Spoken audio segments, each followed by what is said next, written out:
Today's town halls featuring Joe Biden and Donald Trump in separate venues and TV stations are unlikely to change anything in the political race. Befitting the challenge of any political campaign, Biden continues to be dealing with Saturn opposing his Jupiter, which, as I said in prior videos, isn't the worst thing, since his Jupiter is very strong and more than up to the task of resisting the negativity that is sure to flow your way under any intense Saturn challenge.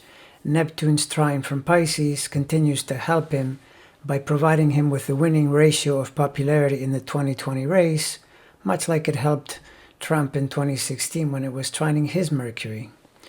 Now, the transiting motion of Venus is generally supported by being elevated in his chart and loosely sextiling his Scorpio planets, and the Sun and Moon positions aren't doing anything too significant other than lighting up his 11th of groups, which is quite good for doing a town hall.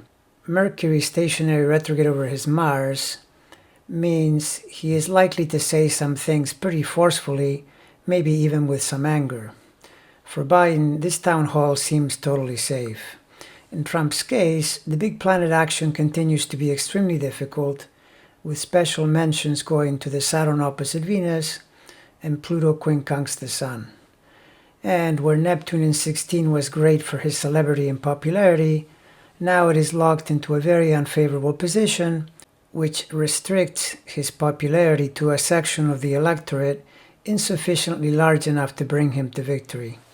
The Sun at 23 Libra trines his natal Sun from the communication messaging house, and this will help his confident expression, as if he needed any help.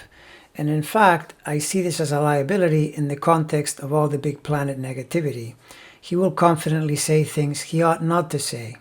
After all, the Sun trine happens simultaneously with a square to Saturn, signaling him to be at least somewhat cautious and careful, which he never is. And if you look at the Sun and Moon together, the midpoint is right around where his natal Jupiter is. So get ready for massive exaggerations and all kinds of misplaced optimism.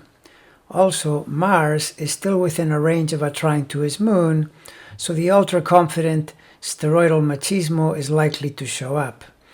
I will say that when I had looked at the debate schedule, it was this middle date that looked the least problematic for Trump, so perhaps he won't do as much damage to himself as he did in the first debate, and as he will do in the third if he decides to do it. But there's still enough in today's planets to suspect that in the final analysis, Trump is likely to set himself back just a little bit more.